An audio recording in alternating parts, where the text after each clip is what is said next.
Bapak Ibu, jamaah yang rahmati Allah Subhanahu wa taala.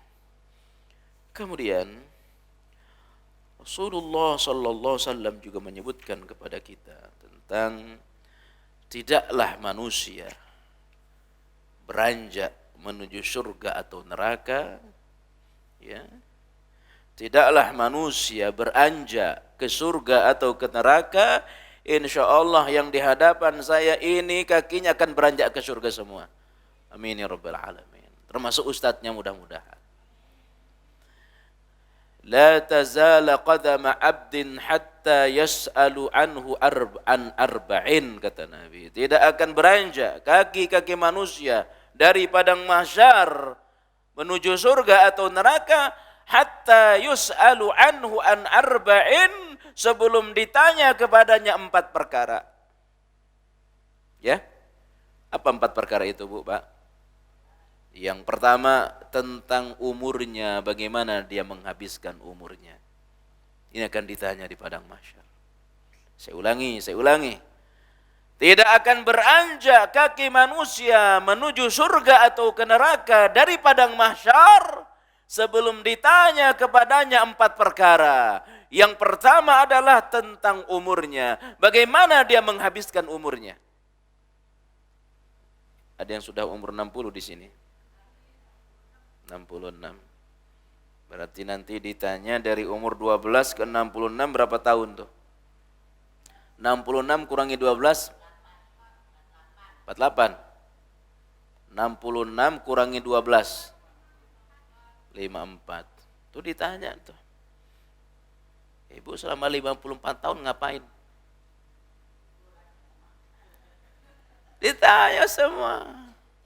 24 jam kali 54 tahun ditanya oleh Allah. Ya Allah, saya menggunakan umur saya ngaji, baca Quran, sholat tahajud. Ya. Itu akan ditanya. Itu yang pertama. Jadi dapat dipahami juga, berarti semakin panjang umurnya semakin lama tanggung jawabannya. Jadi ingin meninggal apa tidak nih sekarang nih? Oh, makanya umat Islam tidak boleh minta kematian. Haram hukumnya umat Islam minta mati. Ya. Kata Rasulullah dalam satu hadis, la yatamannayanna ahadakumul mauta lidurrin nazala bih. Jangan sekali-kali kalian mengharapkan mati terhadap satu perkara yang menimpa kalian. Kenapa? Kalau sudah meninggal selesai perkara, habis kesempatan. Ya, cuma semakin panjang umurnya kalau tidak dimanfaatin untuk ibadah, ya berat pertanggungjawabannya nanti di hari akhir. Itu yang pertama. Tentang apa tadi? Tentang umur. Bagaimana kita menghabiskan demi Allah. Hari ini kita menghabiskan umur kita. Di antaranya datang ke rumah dakwah Al-Hujjah ini. InsyaAllah ini akan menjadi bekal kita di hari akhir nanti. Itu yang pertama. Yang kedua tentang ilmu. Akan ditanya tentang ilmu kita. Bagaimana kita memanfaatkan ilmu? Ya. Sudah diamalkan apa belum? Ilmu tentang haram, ya, akan ditanya. Yang ketiga yang akan ditanya kepada kita, ya ikhwan, Bapak Ibu jamaah rahmati Allah Subhanahu wa taala, tentang anggota tubuh kita. Itu ditanya semua itu. Mata. Apa yang kita lihat dengan mata kita? Telinga, apa yang kita dengar? Tangan, apa yang kita pegang? Kaki, kemana melangkah? Lisan, apa yang dicerita? Semua akan ditanya oleh Allah. Karena itu ada orang di Arab Saudi, sejak lahir mohon maaf cacat, matanya tidak bisa melihat. Sejak lahir tidak bisa melihat. Gua ngafal Quran. Tahu cara ngapal Qurannya bagaimana, Bu? Mendengarkan bacaan-bacaan imam-imam Masjidil Haram, Masjid Nabawi. Sampai hafal, umur 11 tahun hafal dengan modal mendengar. Ada yang nanya, bagaimana kalau tiba-tiba engkau berdoa, matamu bisa normal, kamu mau enggak? Dia katakan, saya tidak mau katanya. Saya tidak mau mata saya normal. Kenapa?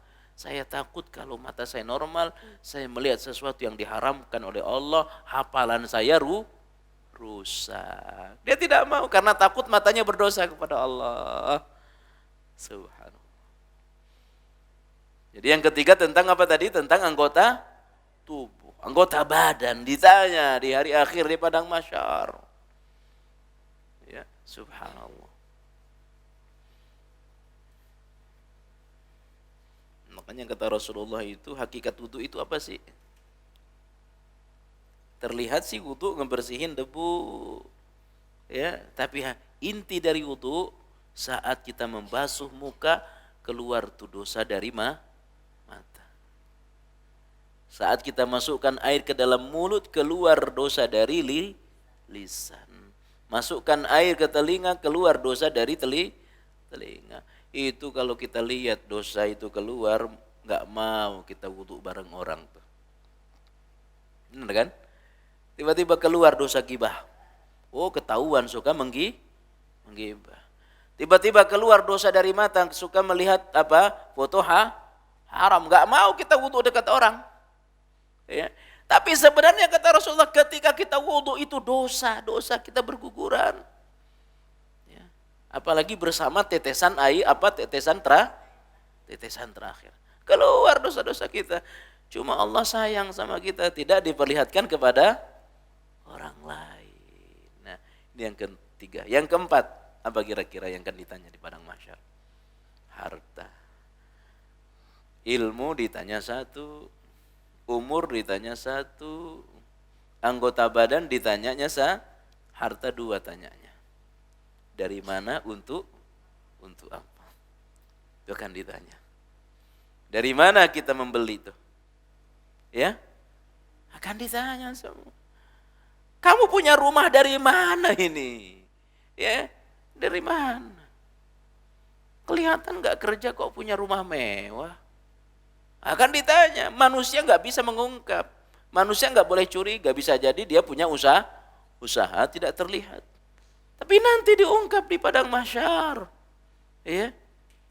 Setiap baju yang ada pada diri kita nih akan ditanya semua. Dari mana? Oh, selesai kita. Semua sumbernya halal ya Allah. Suami saya kerja ya Allah. Saya punya usaha ya Allah. Saya berdagang. Siang malam saya kerja. Ya, selesai. Cuma belum lolos. Ditanya yang kedua, apa tanya yang kedua? Untuk apa? Setelah kerja dia jawab, saya pakai beli petasan ya Allah. Aduh. Petasannya malam pergantian tahun. Saya pakai beli kembang api.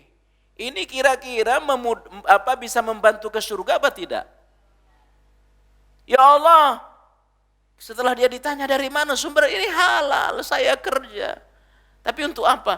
Dipakai beli rokok ya Allah. Aduh.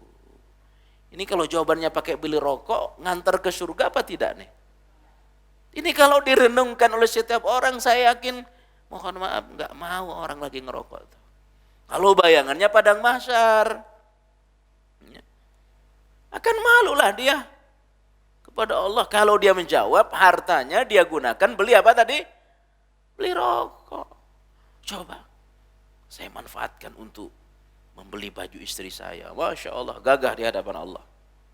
Ya, saya manfaatkan untuk haji, saya manfaatkan untuk umroh.